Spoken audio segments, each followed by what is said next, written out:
Voice by TTS। সেকালের France বিভক্ত ছিল একাধিক প্রদেশে, যেগুলোকে বলা হতো ডিউক শাসিত রাজ্য।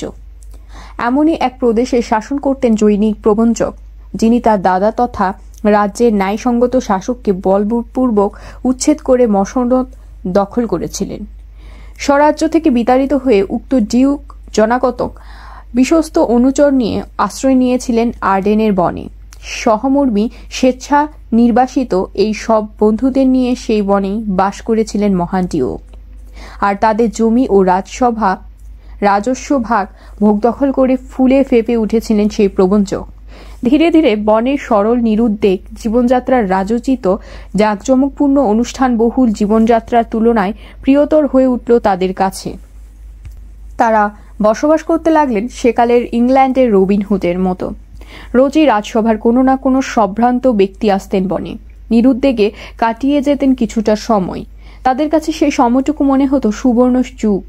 গ্রীষ্মে প্রকাণ্ড বুনো গাছের শীতল ছায়ে শুয়ে থাকতেন তারা, খেলা করতেন বুনো হরিণের সঙ্গে। বনের এই অবলা হরিণগুলোকে তারা এত ভালোবাসতেন যে খাদ্যের প্রয়োজনে এগুলোকে হত্যা করতে খুব কষ্ট হতো তাদের। শীতের হিমেল বাতাস ডিউককে তার দুর্ভাগ্যের কথা স্মরণ করিয়ে যেত। তিনি সহ্য করতেন, ধৈর্য ধরতেন, বলতেন, এই যে হিমেল হাওয়া আমার শরীরে কাঁপন ধরাচ্ছে, এরাই আমার সত্যিকারের সভাসদ। এরা চাটু কথা বলে না, সত্যি কথা বলে প্রতিনিয়ত আমাকে আমার প্রকৃত অবস্থাটা দেখিয়ে দেয়। এরা কামড় বসায় তীক্ষ্ণ দাঁতে, কিন্তু সে দাঁত এদের অকৃতজ্ঞের দাঁত নয়। মানুষ দুর্ভাগ্য চায় না, কিন্তু দুর্ভাগ্য মানুষকে কতই না অমূল্য সম্পদ দিয়ে যায়। অশুভের মধ্যে লুকিয়ে থাকে শুভ, যেমন গরল থেকে পাওয়া যায় জীবনদায়ী ওষুধ, অমৃত। সবকিছু থেকে একটা না একটা নীতিবাক্য ঠিক টেনে বের করতেন ডিউক। এই জনহীন বনের সবকিছুই তার চোখে মঙ্গলময় ঠেকত। তাই তিনি গাছের মধ্যে খুঁজে পেতেন ভাষা, বহমান শ্রোতার মধ্যে খুঁজে পেতেন পুঁথি, পাথরের মধ্যে দেখতেন উপদেশমালা, আর সবকিছুর মধ্যে পেতেন পরম ভালোকে। নির্বাসিত ডিউকের রোজালিন্ড নামে একটি মেয়ে ছিল। প্রবঞ্চক ডিউক ফ্রেডেরিক তার বাবাকে বিতাড়িত করলেও রোজালিন্ডকে নিজের মেয়ে সেলিয়ার সঙ্গিনী হিসাবে রেখে দিয়েছিলেন। দুই বোন একে অপরকে খুব ভালোবাসত। তাদের জন্মদাতাদের পারস্পরিক বিবাদ তাদের ভালোবাসার বাঁধন আলগা করে দিতে পারেনি। রোজালিন্ডের বাবাকে রাজচ্যুত করে তার প্রতি যে অবিচার করা হয়েছিল, সেই ক্ষত রোজালিন্ডের মন থেকে মুছে দেওয়ার যথাসাধ্য চেষ্টা করত সেলিয়া। বাবার নির্বাসন এবং এক মিথ্যা প্রবঞ্চকের দাক্ষিণ্যে জীবনধারণের গ্ল্যানি রোজালিন্ডকে গ্রাস করলে সেলিয়া সে এগিয়ে আসত তাকে সান্ত্বনা দিতে। একদিন ডিউকের এক দূত এসে জানালো, মল্লযুদ্ধ দেখার ইচ্ছে থাকলে মেয়েরা যেন তক্ষুনি রাজপ্রাসাদ লাগোয়া রাজসভায় চলে আসে, কারণ একটি মল্লযুদ্ধের আসর বসতে চলেছে সেখানে।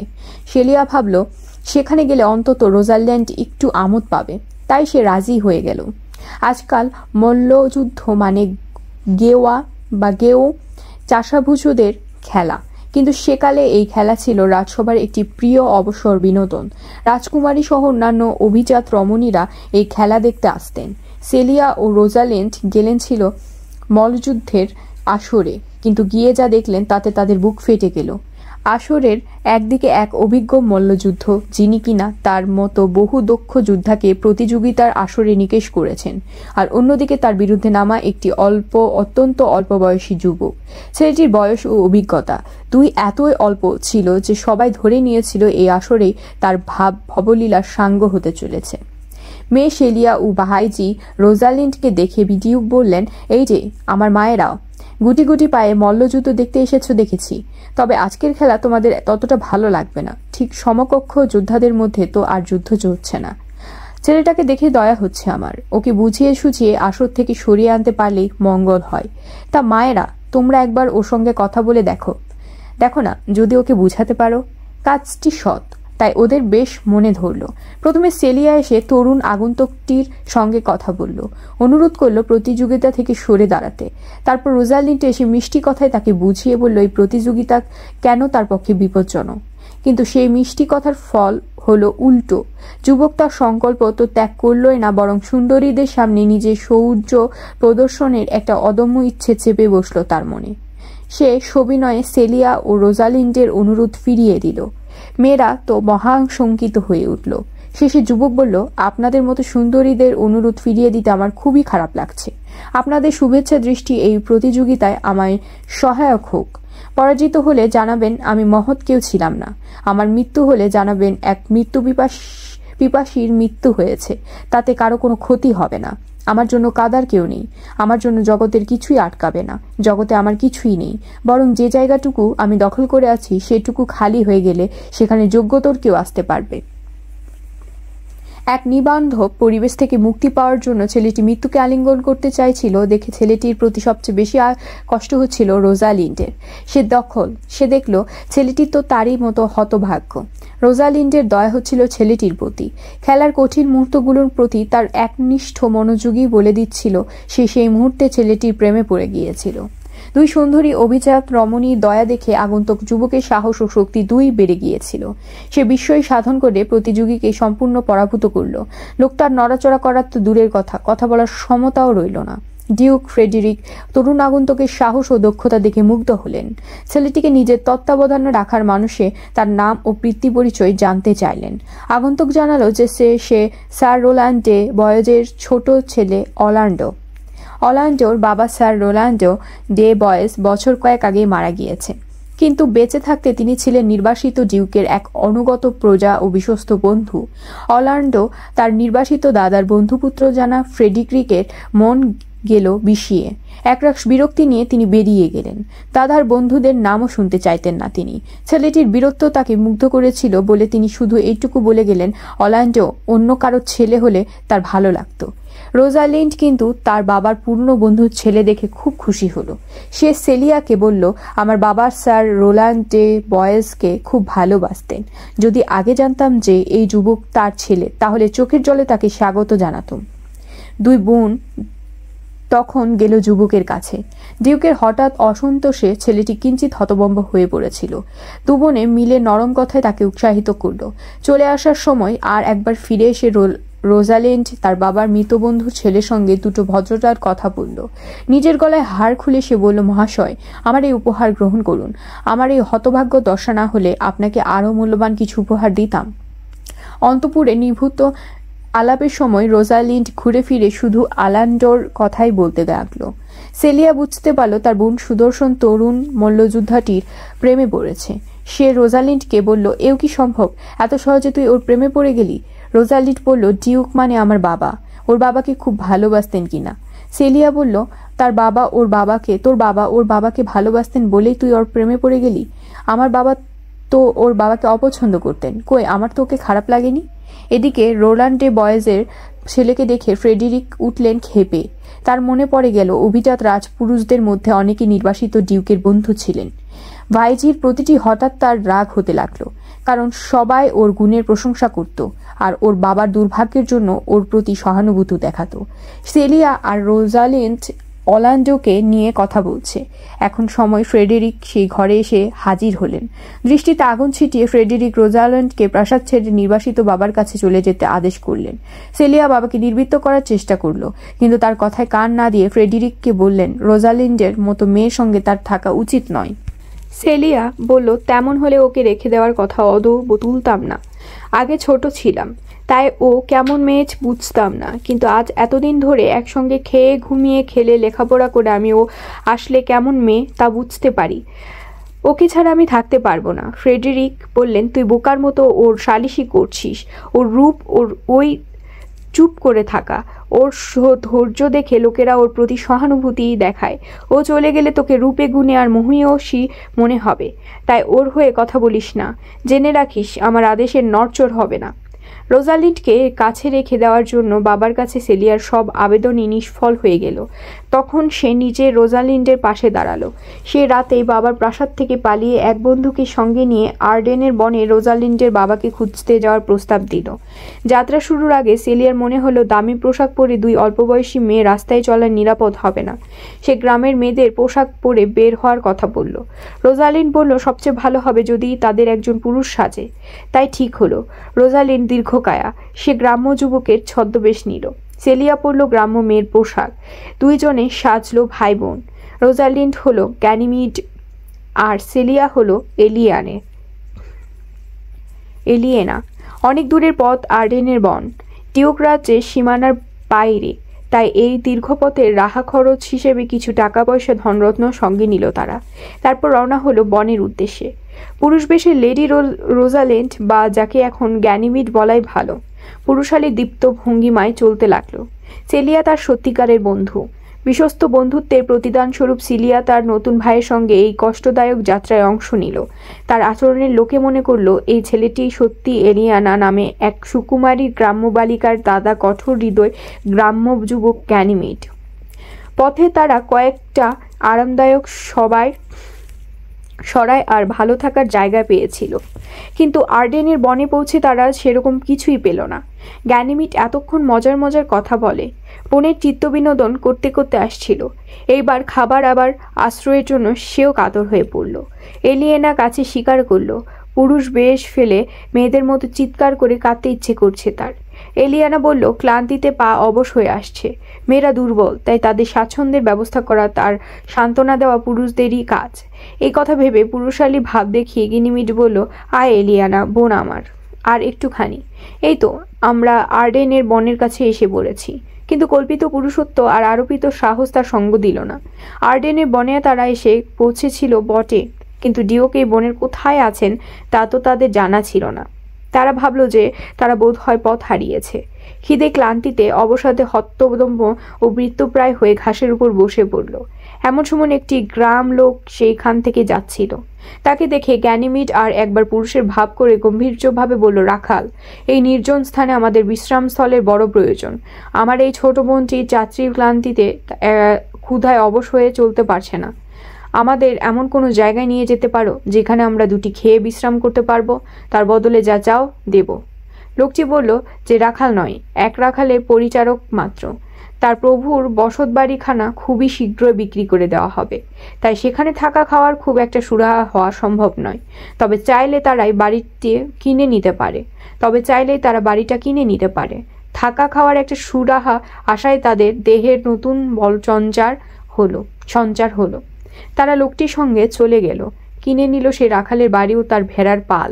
সে লোকটি তাদের রাখালের বাড়িতে নিয়ে এসেছিল, তাকে তারা পরিচালক নিযুক্ত করল। এভাবে ভাগ্যক্রমে তারা একটি পরিষ্কার পরিচ্ছন্ন কুটি পেয়ে গেল। খাওয়ার চিন্তাও আর রইল না। আর ঠিক করলো যতক্ষণ না বনের মধ্যে কোথাও ডিউক আছেন তা জানতে পারে, ততক্ষণ তারা সেখানেই থাকবে। দীর্ঘযাত্রার ক্লান্তি দূর হলো বিশ্রামে। ধীরে ধীরে যারা তাদের নতুন জীবনে অভ্যস্ত হয়ে পড়ল, তারা রাখাল রাখালিনী ছদ্মবেশ নিলেও নিজেদের সত্যিকারের রাখাল রাখালিনী ভাবতে লাগলো। মাঝে মাঝে গ্যানিমিড অবাক হয়ে ভাবত সে কিনা ছিল বাবার বন্ধুপুত্র বীর আলন্ডের প্রেমে পাগলিনী লেডি রোজালিন্ড। ভাবত অলান্ডেও না জানি কত দূরে। আসলে তারা যত দীর্ঘ পথই পেরিয়ে আসুক না কেন, বাস্তবে অলান্ডো ছিল তাদের কাছেই, ওই অর্ডেনের বনেই। কিছুদিন পরেই তারা সে কথা জানতে পারে। কিন্তু এমন আশ্চর্য ঘটনা কিভাবে ঘটল, আগে সেটাই শোনো। মৃত্যুর সময় স্যার রোলান্ডো শিশু অলান্ডোর দেখাশোনার ভার দিয়ে যান তার বড় দাদা অলিভারকে। ভাইকে লেখাপড়া শিখিয়ে তাদের প্রাচীর বংশের সুযোগ্য উত্তরসূরি করতে তুলতে চান তিনি অলিভারকে। কিন্তু দাদা হিসেবে অলিভার ছিলেন নিতান্তই অযোগ্য। সে তার কর্তব্য পালন করেনি। মৃত্যুসজ্জায় শায়িত পিতার আদেশকে সম্পূর্ণ অগ্রাহ্য করে ভাইকে স্কুলে না পাঠিয়ে বাড়িতেই চরম অবহেলার মধ্যে রেখে দেয় সে। তা সত্ত্বেও রক্তের সূত্রে প্রাপ্ত সহজাত গুণে অলান্ডো অনেকাংশ তার বাবার মতো হয়ে উঠেছিল। প্রথাগত শিক্ষা না থাকলে তাকে মার্জিত রুচিসম্পন্ন যুবকই মনে হতো। শিক্ষাবিহীন এই ভাইটির রুচিবোধ ও মার্জিত আচরণকে ঈর্ষা করতেন। শেষ পর্যন্ত তিনি ভাইকে শেষ করে দিতে গেলেন। লোক লাগিয়ে ভাইকে পূর্বকথিত সেই বিখ্যাত বহুঘাতী মল্লযোদ্ধাকে দ্বন্দ্বযুদ্ধে আহ্বান জানানোর জন্য উস্কাতে লাগলেন। দাদার এহেন নিষ্ঠুরতায় অলান্ডোকে জীবনের প্রতি বিতৃষ্ণ করে তুলেছিল। কিন্তু অলিভারের ষড়যন্ত্রে অলান্ডের কোনো ক্ষতি হলো না, বরং তার খ্যাতি আরও বেড়ে গেল। আর তাই দেখে অলিভারের ঈর্ষার সীমা রইল না। তিনি ঠিক করলেন অলান্ডোর ঘরে আগুন নিয়ে তাকে পুড়িয়ে মারবেন। কিন্তু তার বাবা, এক বুড়ো বিশ্বস্ত চাকর, তার এই সংকল্পের কথা শুনে ফেলল। স্যার রোলান্ডের সঙ্গে অলান্ডোর অনেক মিল ছিল বলে সে অলান্ডোকে খুব ভালোবাসত। বুড়ো বাড়ি থেকে বেরিয়ে পড়ল। ডিউকের প্রাসাদ থেকে ফেরার পথে অলান্ডোর সঙ্গে তার দেখা হয়ে গেল। তার নতুন মালিককে শয়তানির ফন্দির কথা স্মরণ করতেই সে বিহ্বল হয়ে পড়ল। ওগো দাদাবাবু, মিষ্টি সোনা দাদাবাবু আমার, স্যার রোল্যান্ডের স্মৃতি তুমি। কেন তুমি এমন গুণের মানুষ? কেন এমন তুমি সুন্দর, এত শক্তিশালী, কেন এত সাহসী? কেন ওই মল্লযুদ্ধকে আহ্বান করে হারাতে গেলে? তোমার খ্যাতির কথা যে তোমার আগেই বাড়ি পৌঁছে গেছে। অর্ল্যান্ডো এসব কথার অর্থ না বুঝতে পেরে জিজ্ঞাসা করল, কি হয়েছে? বুড়ো তখন বলল, তার শয়তান দাদা লোকমুখে ডিউকের প্রাসাদের তার জয়ের খবর পেয়ে আরও ঈর্ষান্বিত হয়ে রাতে তার ঘরে আগুন লাগিয়ে তাকে হত্যা করার পরিকল্পনা করেছে। বুড়ো তাকে তখনই পালিয়ে যেতে বলল। অর্ল্যান্ডোর টাকা পয়সা কিছু নেই জেনে আদাম, সেই বুড়ো তাই নাম ছিল, আদাম তাকে নিজের গোপন টাকার থলিটা দিয়ে বলল, তোমার বাবার কাছে কাজ করার সময় আমি অনেক কষ্টে এই 500 ক্রাউন সঞ্চয় করেছিলাম, যাতে বুড়ো বয়সে যখন অর্থব্য হয়ে পড়ব তখন আমাকে অর্থাভাবে পড়তে না হয়। এটা নাও, বুড়ো বয়সে আমি ঈশ্বরই দেখবেন আমাকে। এতে যা সোনা আছে তার সবটাই তোমাকে দিচ্ছি, আর আমাকে তোমার চাকর করে নাও। আমি বুড়ো হলেও দরকারে অদরকারে তোমার মতো জোয়ান ছেলের সেবা করতে পারবো। অর্ল্যান্ডো বলল, বুড়ো দাদা আমার, এই বয়সে তুমি কত আমার কথা ভাবো। তোমার মতো লোক তো একালে মেলে না। চলো আমরা একসঙ্গে যাই। তোমার এই ক্ষুদ্র সঞ্চয় ফুরিয়ে যাওয়ার আগেই আমাদের দেখাভালের একটা সুরাহা করে ফেলতে হবে। তারপর বিশ্বাসী আদাম তার প্রিয় প্রভুপুত্র অর্ল্যান্ডোর সঙ্গে বেরিয়ে পড়ল এক অজানা ভবিষ্যতের উদ্দেশ্যে। তারাও এলো আর্ডেনের বনে। সেখানে পৌঁছে গ্যানিমিড ও এলিয়েনের মতো খাদ্যকষ্টে পড়তে হলো তাদেরও। এদিক ওদিক ঘরে জনবসতির খোঁজ করলো। শেষে কিছুই দেখতে না পেয়ে ক্ষুধায় শ্রমে ক্লান্ত হয়ে বসে পড়ল মাটিতে। আদাম বলল, দাদাবাবু গো, আর যে চলতে পারিনে, খিদেয় মরে যাচ্ছি। সে ধরেই নিল তার আয়ু শেষ, এখানে তার জন্য কবর খুঁড়তে হবে। তাই সে তার প্রভুকে শেষ বিদায় জানিয়ে দিল। অর্ল্যান্ডো তার বুড়ো চাকরের এমন অবস্থা দেখে তাকে কাঁধে তুলে নিয়ে কতগুলো সুন্দর গাছের শীতের আছায়ায় এনে রাখল। বলল, হতাশ হইও না আদাম দাদা, সেখানে বসে একটু বিশ্রাম করো, এখনই মরার চিন্তা করতে হবে না। খাবারের খোঁজে বেরুলো অর্ল্যান্ডো। হাজির হলো ডিউকের আড্ডায়। ডিউক তার সঙ্গীদের নিয়ে সেখানে ঘাসের উপর সন্ধ্যা বসেছিলেন। সন্ধ্যা বাজে। তার মাথার উপর রাজছত্র ছিল না, ছিল মাত্র বিরাট কয়েকটি গাছের ছায়া। খিদের চোটে মরিয়া হয়ে অর্ল্যান্ডো তরবারি জোরে কেড়ে নিতে চাইল খাবার। বলল, খবরদার, আর খাবে না, খাবারগুলো দিয়ে দাও আমাকে। ডিউক তাকে জিজ্ঞাসা করলেন, অবসর তাকে এমন সাহসী করে তুলেছে, নাকি সে ভদ্র ব্যবহার অপছন্দ করে বলে এমন করছে? আচ্ছা। তার উত্তরে অর্ল্যান্ডো বলল যে সে খিদেই মরে যাচ্ছে। তখন ডিউক তাকেও ভোজসভায় আমন্ত্রণ জানালেন। এত ভদ্রভাবে তাকে কথা বলতে দেখে অর্ল্যান্ডো তরবারি খাপে রাখলো। খাবার চেয়ে তার দুর্ব্যবহারের জন্য লজ্জায় মরে গেল। সে বলল, অনুগ্রহ করে আমাকে ক্ষমা করুন, আমি ভেবেছিলাম এখানে সবাই বন্য বর্বর, তাই আদেশি সুরে কথাটা বলেছিলাম। এই নেই রাজ্যে বিষণ্ণ লতার আচ্ছাদনে তলায় বসে আপনারা যে হন না কেন, সময় সম্পর্কে কি নির্লিপ্ত। হয়তো আপনাদের সুসময় ছিল কোনোদিন, আপনারা হয়তো সেখানেই ছিলেন যেখানে গির্জায় ঘণ্টা বাজে, হয়তো কোনো বড় মানুষের ভোজ সবাই গিয়ে বসতেন, কোনোদিন হয়তো চোখের জল মুছেছেন, তাই জানে দয়াপ্রার্থীকে দয়া করার প্রয়োজনীয়তা। তাই এখন মধুর ভাষ্যে আপনি আমাদের সদর অভ্যর্থনা জানালেন। ডিউক উত্তর দিলেন, ঠিক বলেছ, আমাদের সুদিন ছিল কোনো এক সময়ে। আমরা এই বন জঙ্গলে থাকতাম নগরে মহানগরে। সেখানে গির্জায় পবিত্র ঘণ্টাধ্বনি শোনা যেত। আমরা বড় মানুষের ভোজ সবাই বসতাম, চোখে আমার পবিত্র দয়া সঞ্জাত অশ্রু দেখা যেত। আমরা তাই মুছতাম। তাই এখানে এসে বসো, যা ইচ্ছে খাও, ক্ষুধা নিবৃত্ত করো। অর্ল্যান্ডো বলল, আমার সঙ্গে একজন বৃদ্ধ আছেন, তিনি আমাকে ভালোবেসে আমার সঙ্গে অনেক দূর অবধি এসেছেন, কিন্তু আর হাঁটতে পারছেন না।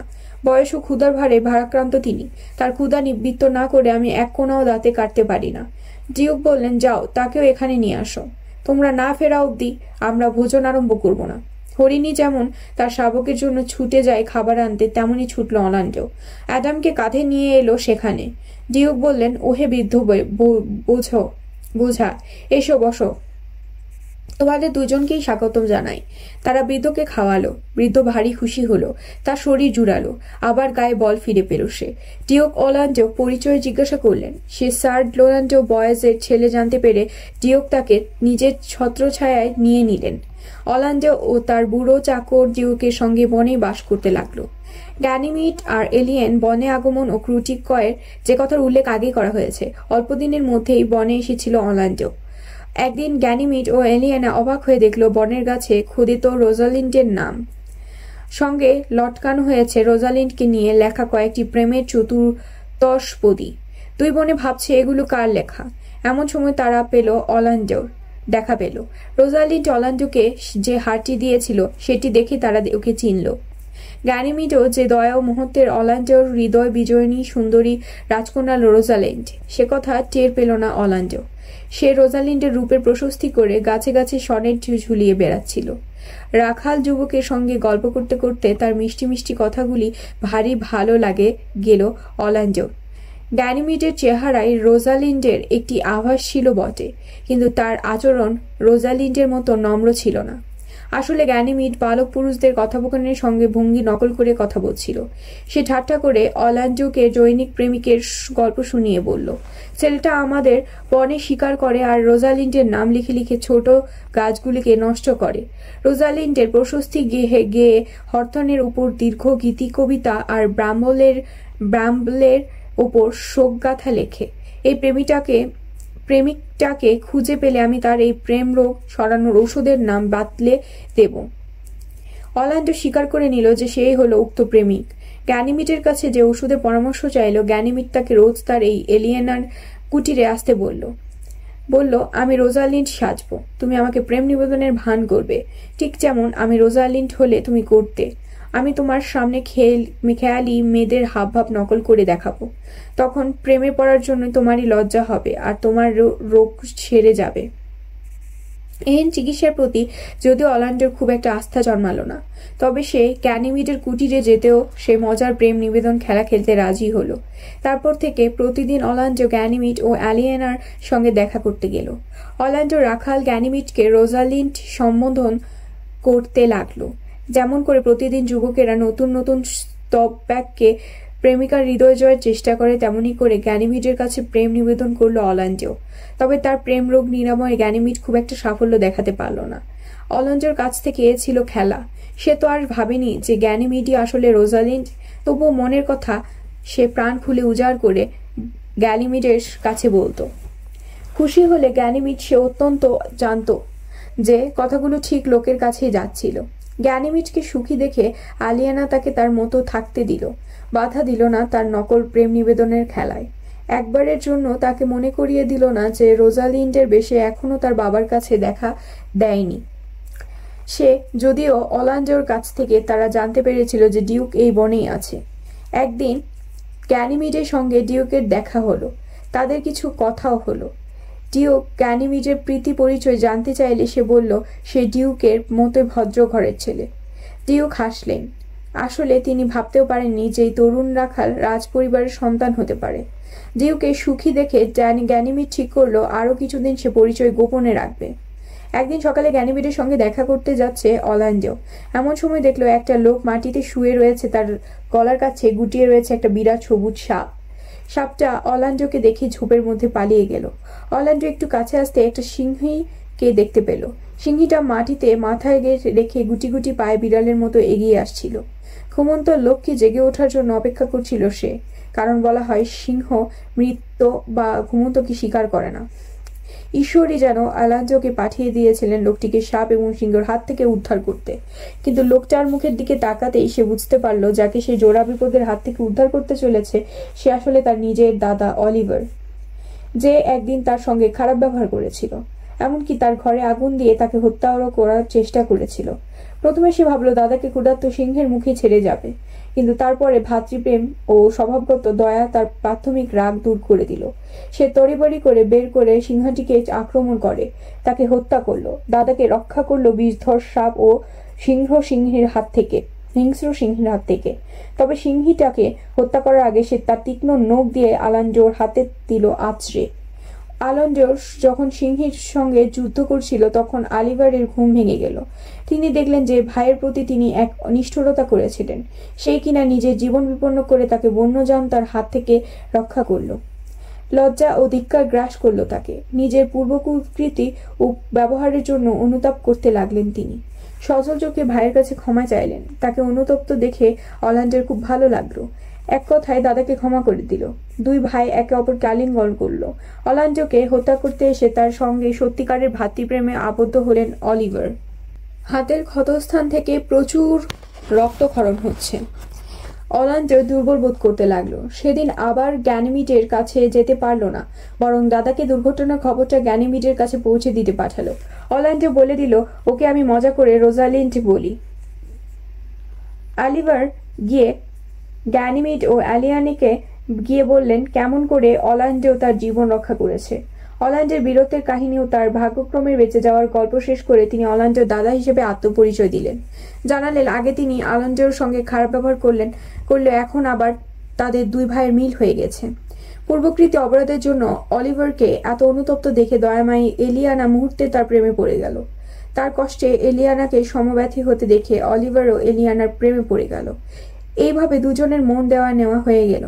এদিকে গ্যানিমিড তো অলান্ডোর বিপদের কথা শুনে সে সিংহীর দ্বারা আহত হয়েছে জেনে অজ্ঞানী হয়ে গেল।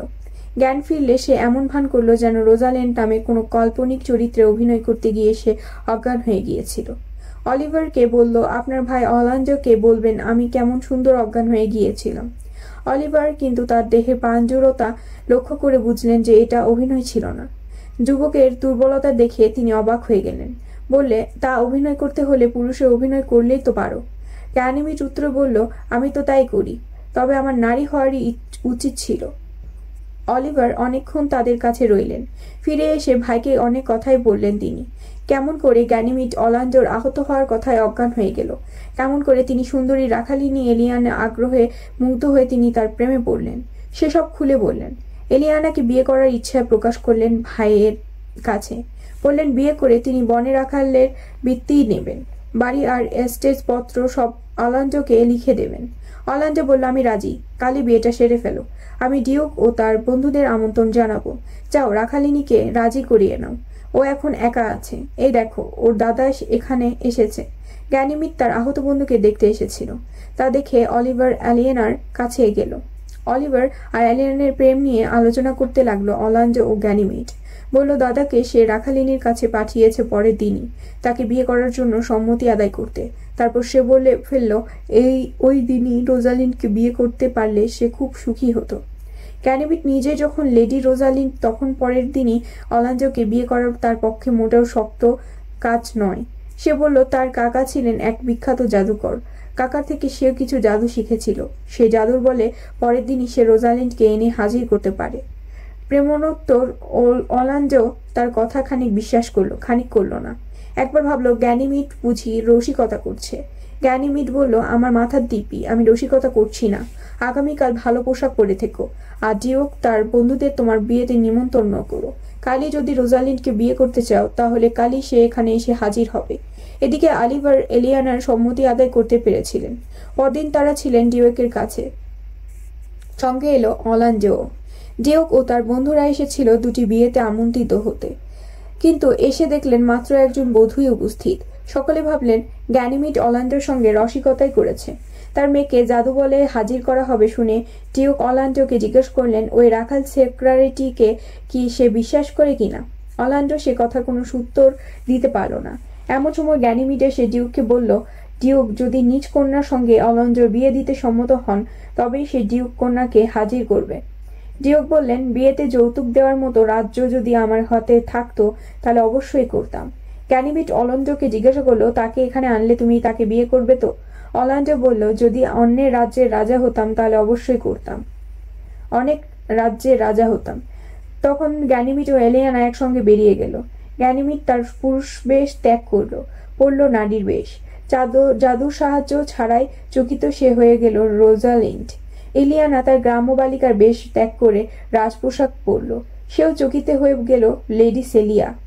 ওরা বেরিয়ে যেতেই ডিউক রাখাল গ্যানিমিডের সঙ্গে তার মেয়ের চেহারাগত সাদৃশ্যের কথা বললেন অলান্ডোকে। অলান্ডো বলল মিলটা সেও লক্ষ্য করেছে। শেষকালে সবাইকে অবাক করে রোজালিন্ড এবং সেলিয়া নিজ নিজ বেশে প্রবেশ করলো। সবাই ভাবলো জাদুর বলে তারাই সেখানে হাজির হয়েছে, কিন্তু রোজালিন্ড আর তার বাবার সঙ্গে ছলনা করল না। সে তার বাবার পায়ের কাছে হাঁটু গেড়ে বসে তার আশীর্বাদ চাইল। তারপর সে তার নির্বাসন বনে রাখালের পাশে বেশে বসবাস ও খুড়তুতো বোন সেলিয়াকে নিজের বোন বলে পরিচয় দেওয়ার কথা সব খুলে বলল। বিবাহের জন্য দেওয়া পূর্ব অনুমতি আইনত অনুমোদন করলে ডিউক অর্লান্দো রোজালিন্ডকে অলিভার সেলিয়াকে একই দিনে বিয়ে করলেন। রাজপরিবারের বিয়েতে সমারোহে কুচকাওয়াজ হয়, কিন্তু সেই বনে তেমন কিছুই করা গেল না। তা সত্ত্বেও বিবাহ উৎসবের আনন্দ এতটুকু ঘাটতি হইল না। শীতল গাছের ছায়ায় ভোজসভায় তারা হরিণের মাংস খেলেন। দয়ালু ডিউকের ছয়ছায়ায় প্রেমিক প্রেমিকাদের মিলনে আনন্দের পূর্ণঘট স্পাতিত হল। এমন সময় এক দূত এক অপ্রত্যাশিত এক আনন্দ সংবাদ নিয়ে ডিউক রাজ্য ন্যায়সম্মত ডিউককে প্রত্যর্পিত করা হয়েছে। মেয়ের পলায়নের চারপরনায় রেগে গিয়েছিলেন প্রবঞ্চক। তার উপর প্রতিদিনই বিশিষ্ট রাজপুরুষের আডেনে বনে ন্যায়সঙ্গত ডিউকের আশ্রয়ে যোগ দিচ্ছিলেন। এত অসুবিধার মধ্যেও ন্যায়সম্মত ডিউক কিভাবে লোকে সম্মান আদায় করেছিলেন দেখে দাদার প্রতি ঈর্ষা উত্তরোত্তর বৃদ্ধি পাচ্ছিল তার। তিনি বিশাল এক বাহিনী গড়ে দাদাকে পরিষদ বন্দী করার উদ্দেশ্যে বনের পথে রওনা হলেন। কিন্তু পরমেশ্বরের কৃপায় বনে প্রবেশ করার পরই ডিউকের দুষ্ট ভাইয়ের মন পরিবর্তিত হল। এক বৃদ্ধ সন্তের সঙ্গ তার দেখা হয়েছিল, অনেকক্ষণ কথাও হয়েছিল। দুজনের মধ্যে শেষ পর্যন্ত সন্ত তার হৃদয়কে সম্পূর্ণ কুলসমুক্ত করতে সক্ষম হলেন। তার মনে অনুতাপ জন্মালো। ঠিক করলেন অন্যায়ভাবে দখল করার রাজ্য তিনি ত্যাগ করবেন, শেষ জীবন কাটিয়ে দেবেন কোনো ধর্মসঙ্গীত গিয়ে। তাই প্রথমেই একজন দূত পাঠিয়ে যার কথা বলা হলো, তিনি দাদাকে তার ডিউক রাজ্য ফিরিয়ে দিলেন। সেই সঙ্গে ফিরিয়ে দিলেন ডিউকের দুঃখ সময়ের বন্ধুবর্গের জমি ও রাজস্ব ভাগ। এই অপ্রত্যাশিত আনন্দ সংবাদে রাজকন্যাদের বিবাহের উৎসবে মিলনের নতুন রং লাগলো। রোজালিন্ডের বাবা ডিউকের নবলব্ধ সৌভাগ্যের জন্য সেলিয়া রোজালিন্ডকে অভিনন্দন জানালো এবং আন্তরিকভাবে তার সৌভাগ্য কামনা করল। সে নিজে আর ডিউক রাজ্যের উত্তরাধিকারী রইল না। রোজালিন্ডের বাবা ডিউক রাজ্য ফিরে পাওয়া সেই হল রাজ্যের নতুন উত্তরাধিকারিণী। তা সত্ত্বেও দুই বোনের ভালোবাসার মধ্যে এতটুকু ঈর্ষা প্রবেশ করল না। নির্বাসনের সময় যেসব বন্ধুরা তার সঙ্গে ছিলেন তাদের পুরস্কার করলেন ডিউক। এই সব বিশ্বস্ত অনুগামীরা এতদিন ধৈর্য ধরে ডিউকের দুঃসময়ে সঙ্গী হয়েছিলেন। এতদিন পরে ন্যায়সঙ্গত ডিউকের প্রাসাদে শান্তি ফিরতে পেরে তারাও খুব বেশি খুশি হলেন।